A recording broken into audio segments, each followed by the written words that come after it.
Merci de répondre encore à nouveau à mes questions. Donc on va parler un petit peu de régime alimentaire, donc la nutrition sportive. Donc est-ce qu'il est nécessaire d'avoir un régime spécifique finalement pour la pratique du sport ? Alors oui, par rapport au sport que vous allez faire, justement, son intensité, sa durée, c'est plutôt important. D'ailleurs, je vais prendre un exemple et comparer par exemple le guépard et l'antilope dans la nature. C'est vrai que le guépard, il a un régime spécialement protidique et donc du coup, il va être super puissant en termes de force musculaire, il est capable d'accélérer très rapidement. Mais il ne va pas durer par rapport à l'antilope. Alors que l'antilope, elle a un régime très glucidique et du coup, forcément, elle va durer, elle peut courir pendant très très longtemps. Et voilà, ce qui prouve bien en effet que les glucides sont capitaux dans le régime d'un sportif pour tenir sur la durée. Plus on va faire des efforts finalement doux, plus on va aller puiser dans les graisses, plus on va faire des exercices intenses et plus on va aller puiser finalement sa source d'énergie dans le glucose. D'accord, donc l'alimentation est vraiment en fonction du type d'effort qu'on va fournir. Et donc dans le cas qui nous intéresse ici sur clubvtt.com, c'est plus la partie vélo, donc on est plus dans l'endurance. Donc là on est plus dans quelque chose qui va favoriser finalement cette capacité à durer. Voilà, c'est ça.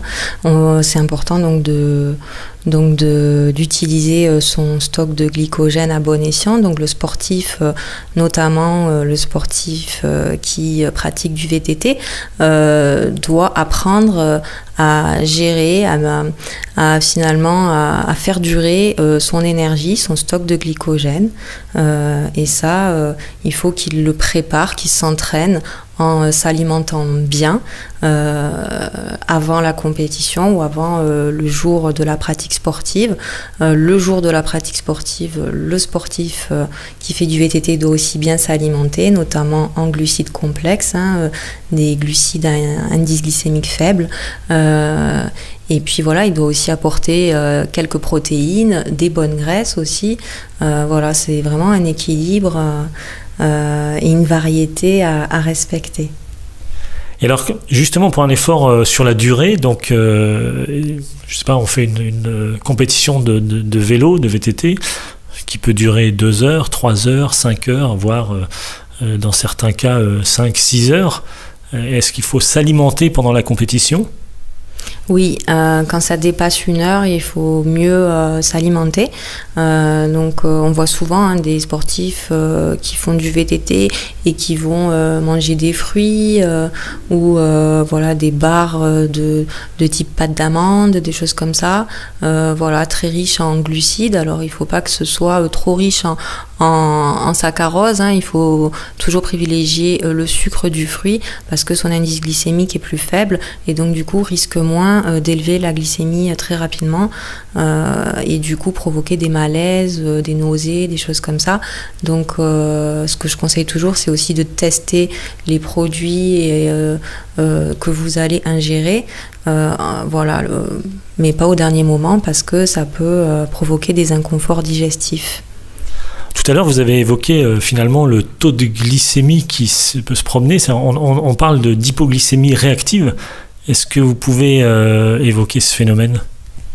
Oui, tout simplement, quand on apporte trop de glucose de manière intensive à l'organisme, quand on mange donc du sucre, une barre chocolatée ou très sucrée, donc ça va élever la glycémie très rapidement dans le sang.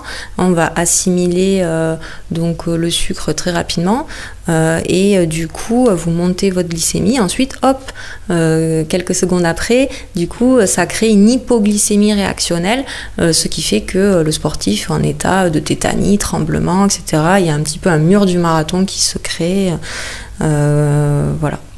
Donc il faut faire vraiment attention à ces apports glucidiques pendant l'effort, pas faire de pointe comme ça pour ensuite... Voilà, il faut vraiment que ce soit progressif, comme pour votre activité, en fait, comme pour le vélo, à l'image du vélo, on commence pas en carburant. Voilà, enfin, il faut vraiment y aller progressivement. Et puis, le corps ensuite est capable d'aller puiser dans ses réserves de graisse et de transformer le tissu adipeux, les triglycérides, finalement en glucose. Mais du coup, il faut que l'activité soit progressive, lente, pour pouvoir aller puiser dans son tissu adipeux les graisses et les transformer en glucose. Si au contraire vous faites une activité hyper intensive, vous allez très rapidement épuiser votre stock de glycogène musculaire et du coup vous allez faire face à ce mur et ne plus pouvoir avancer parce qu'il faut essayer de prolonger justement ce délai d'épuisement du glycogène puisque c'est le seul carburant des muscles. Voilà. Donc finalement c'est un peu comme l'hydratation, il faut que ce soit régulier, on ne mange pas d'un seul coup des glucides et après on se sent pas très bien. Voilà, c'est ça. Mais en fait, c'est comme dans la vie, c'est toujours la régularité qui paye, la patience pour être dans la durée. Justement, il ne faut pas faire des hausses ou des pics d'irrégularité et essayer d'être toujours, d'avoir un comportement le plus neutre et le plus progressif possible et respectueux du corps et de l'esprit. Ok, merci beaucoup. Alors, merci d'avoir répondu à toutes ces questions. Alors j'avais une question maintenant, est-ce que vous pourriez nous donner quelques règles de base sur l'alimentation, c'est-à-dire comment avoir finalement une alimentation saine pour être évidemment en pleine forme? Oui, bien sûr. Alors, pour avoir une alimentation saine et équilibrée, il faut manger un petit peu de tout, donc un petit peu de chaque aliment puisé dans chaque famille et respecter un pourcentage de glucides, de lipides et de protides en fonction de son régime sédentaire ou sportif. Pour nous aider à augmenter nos performances et notre bien-être, notre santé. En effet, il faut manger un petit peu de tout de manière équilibrée, adéquate. Donc, il faut arriver à gérer les quantités.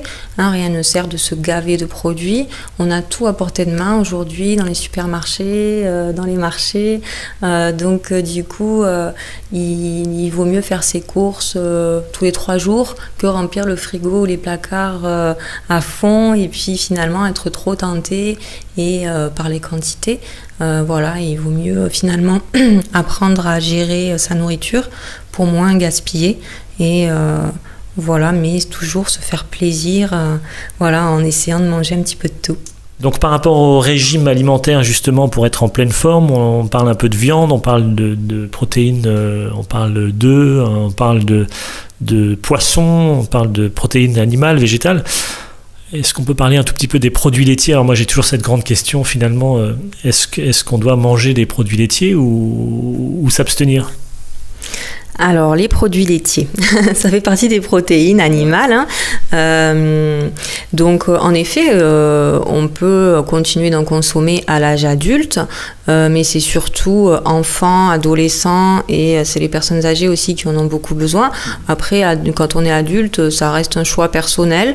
En effet, quand même, ça va nous apporter du calcium facilement absorbable en bonne quantité. Et c'est vrai que le calcium est très très important pour le sportif, pour la contraction musculaire et la transmission des messages nerveux. Donc en effet, ça peut être bien d'en consommer plus après, je dirais, que trop avant, parce qu'en effet, ça peut créer des ballonnements ou des inconforts digestifs. Donc surtout pas consommer des produits laitiers pendant l'effort. Ou sinon, si vous aimez les produits laitiers, vous pouvez en consommer avant l'effort, mais bien respecter la règle des 3 heures avant le dernier repas. Sinon, c'est plutôt après l'effort qu'ils sont recommandés parce qu'ils sont aussi très riches en leucine, qui va avoir l'intérêt en fait de bien reconstruire les lésions musculaires après l'effort. Donc c'est pas mal. Donc si vous pouvez boire des yaourts à boire ou manger des yaourts peu de temps après l'effort, c'est vrai que c'est bien. Mais après, rien ne sert d'en surconsommer. Tout excès est mauvais. Mais c'est sûr que ça va nous apporter quand même cette bonne dose de calcium. Mais on peut tout à fait aussi puiser le calcium dans d'autres sources que les produits laitiers.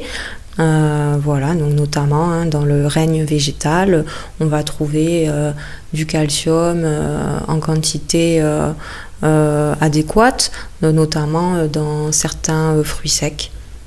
Voilà. On parle des amandes, des raisins secs, des noix, des noisettes. Tout à fait, ça consommer un petit peu chaque jour, c'est très très bénéfique. Et puis on a aussi des bonnes graisses qui sont essentielles pour la performance de son cerveau, parce que même si on fait du sport, il faut que le cerveau fonctionne aussi. On trouve dans le commerce des barres de recovery protéinées. Qu'est-ce que vous pensez de ces barres magiques ? Alors ces barres magiques comme vous dites, en effet, faut quand même s'en méfier parce qu'elles sont très riches en protéines.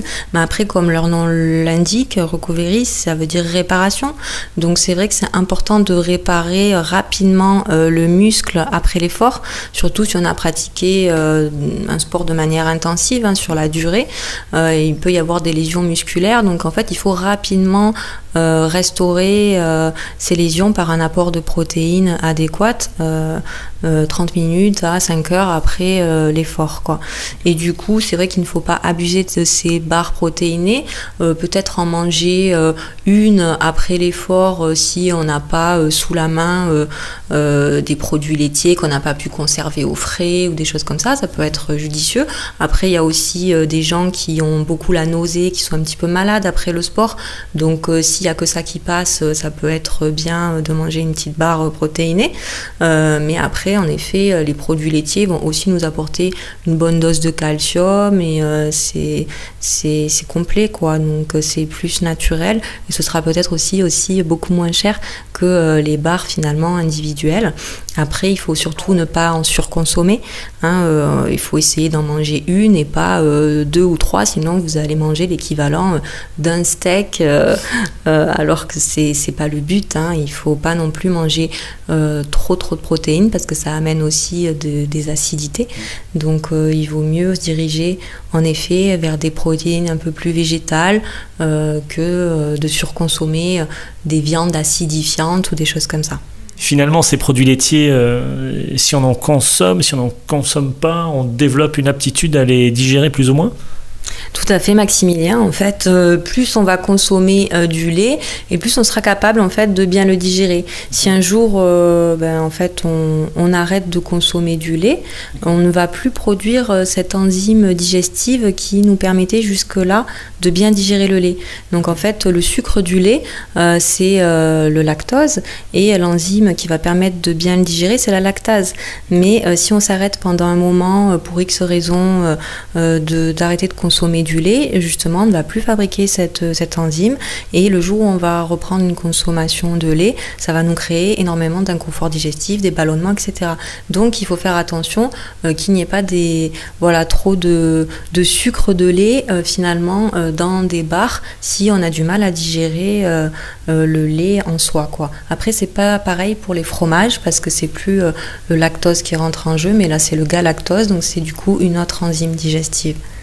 Petite question encore au sujet de l'alimentation, donc la nutrition. C'est vrai qu'on parle aussi de fruits, de légumes. On dit 5 fruits et légumes par jour. Okay, donc il faut qu'ils soient le plus crus possible. Est-ce que s'ils sont crus, on les digère ? Comment ça fonctionne encore ? Alors oui, c'est sûr que si on privilégie les crudités par rapport aux cuidités, on aura encore plus de fibres et encore plus de vitamines disponibles en fait, parce que finalement quand on cuit un fruit ou un légume, les vitamines sont très sensibles à la chaleur et du coup on va perdre un petit peu toutes ces substances vitaminiques qui sont essentielles pour l'organisme. Donc en effet, si on peut manger cru plus que cuit, c'est mieux. Après, il faut faire attention en fonction aussi de ses tolérances. Si on a des problèmes finalement de colopathie, on préférera peut-être la cuisson douce à la vapeur, ou en hiver on a besoin de manger un peu plus de chaud. Faut éviter de faire entrer trop de froid dans notre organisme. Donc les légumes ou les fruits, qui soient cuits ou crus, sont très très bons pour la santé. Et voilà, il ne faut pas hésiter à en insérer un maximum dans son régime alimentaire. C'est la base et le groupe d'aliments finalement le plus important. Ok, merci beaucoup Élodie d'avoir répondu à mes questions ici dans votre cabinet à Montpellier. Est-ce que vous pouvez nous rappeler encore une fois les coordonnées auxquelles on peut vous joindre si on a besoin de vous poser des questions justement par rapport à cette nutrition ? Oui, vous pouvez me joindre donc sur mon adresse mail rdv@diététique-montpellier.fr ou sinon aussi sur mon site internet donc www.diététique-montpellier.fr. Merci. Merci beaucoup, à bientôt. Merci à vous Maximilien.